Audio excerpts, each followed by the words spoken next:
Vamos lá, galera.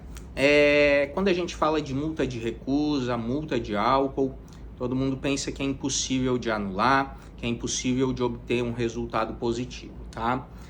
Realmente não é fácil, tá? É um processo trabalhoso, é um processo tecnicamente muito bem feito para a gente obter um resultado de anulação, mas não é impossível, tá?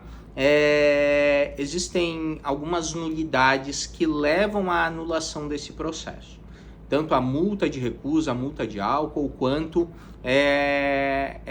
o processo de suspensão por conta dessas infrações, tá? É muito interessante a gente sempre fazer uma análise geral do auto de infração, e é isso que a gente faz aqui no escritório. A gente verifica todas as questões relacionadas aos dados do veículo, os dados do condutor, os dados de local e hora da infração, tá? Isso tudo é muito importante porque são itens formais da infração. Erros de preenchimento nesses itens podem levar à nulidade do auto de infração, tá? Aqui no nosso escritório a gente tem pegado muito auto de infração sem o preenchimento do município, tá? E é uma nulidade bem grave que leva à anulação tanto da infração quanto do processo de suspensão futuramente, tá?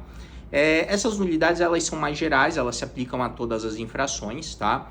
Falando especificamente de álcool e de recusa, tá? Quando a gente tem, primeiro, uma infração de recusa, a primeira coisa que tem que acontecer é a oferta do equipamento, tá? O policial ele tem que ofertar o equipamento para fazer a infração, para a gente poder ver se aceita ou não. Então tem que ter a oferta do equipamento de bafômetro, tá? Tendo a oferta, existe a possibilidade de recusa. Se o policial nem te ofereceu, não existe infração de recusa, porque não te foi facultada a possibilidade de fazer o teste do bafômetro. Então aí já é uma possibilidade de erro na infração, se não existe a oferta do equipamento, tá? O policial ofereceu, tu se recusou, ele tem que constar isso na infração. Ele tem que dizer que foi ofertado o equipamento e houve a recusa, tá? Mais do que isso, tá, pessoal? Não é só ofertar o equipamento.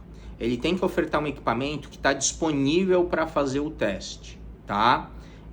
Um equipamento disponível é um equipamento que está com ele ou que ele tem acesso no momento da abordagem. O equipamento de bafômetro, ele segue uma regulamentação do Inmetro e do CONTRAN e ele tem que ser aferido a cada 12 meses pelo Inmetro.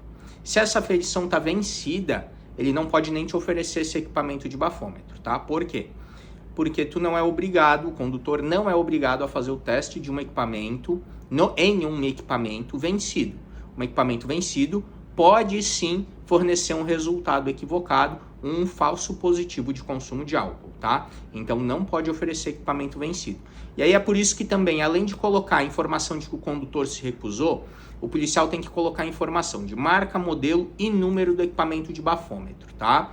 Sem essas informações, a infração é nula também, tá?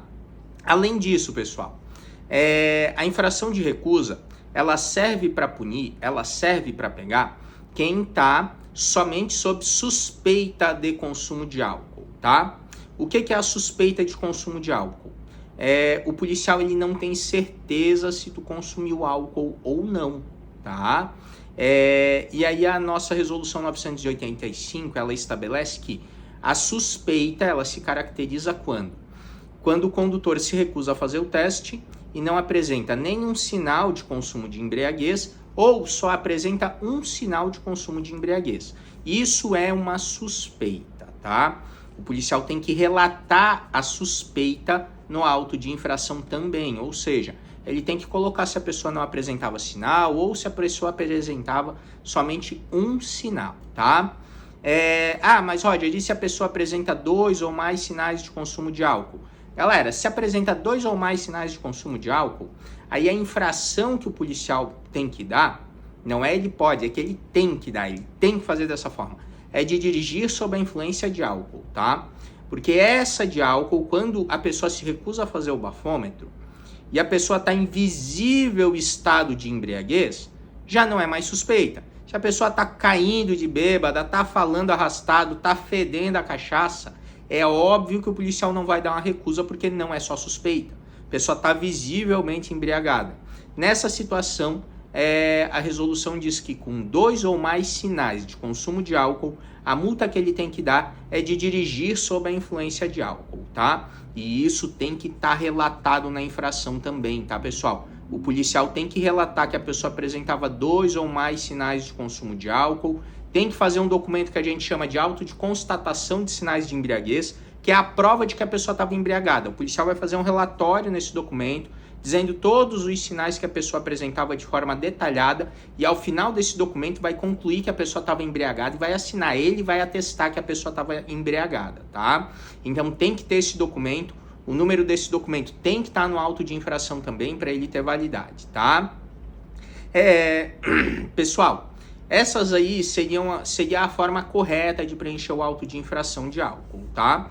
Outra informação que tem que estar em todos os autos de infração é a questão da remoção do veículo para o pátio, tá? Ou da liberação para condutor habilitado.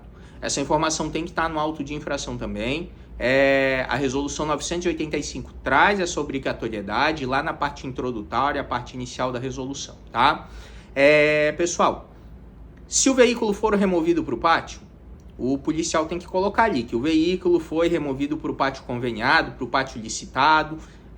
E se o veículo não foi removido, o policial tem que constar ali que o veículo foi liberado para condutor habilitado, colocar o nome e o número da CNH do condutor, tá?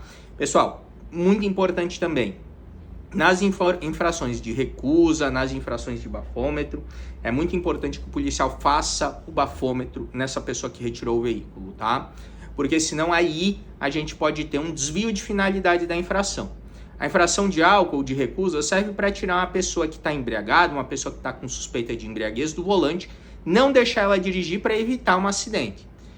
Se uma outra pessoa vai retirar o veículo e o policial não faz o bafômetro na pessoa, qual que é a finalidade de tirar a pessoa que acabou de ganhar a multa e dar o carro para uma outra pessoa que o policial nem sabe a situação dela? Que pode até estar numa situação pior.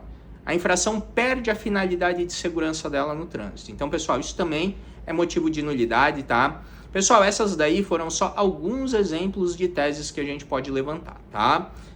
Se teve bafômetro, a gente também pode levantar tese. A gente faz uma análise do teste de bafômetro, do extrato do teste de bafômetro. Tem requisitos para aquele teste valer, o policial tem que fazer o teste da forma correta. Existem nulidades relacionadas à notificação, nulidades relacionadas à abordagem, relacionadas a flagrante. Então, assim, pessoal, existe uma gama de nulidades aí que a gente pode levantar em uma infração de recusa, tá bom?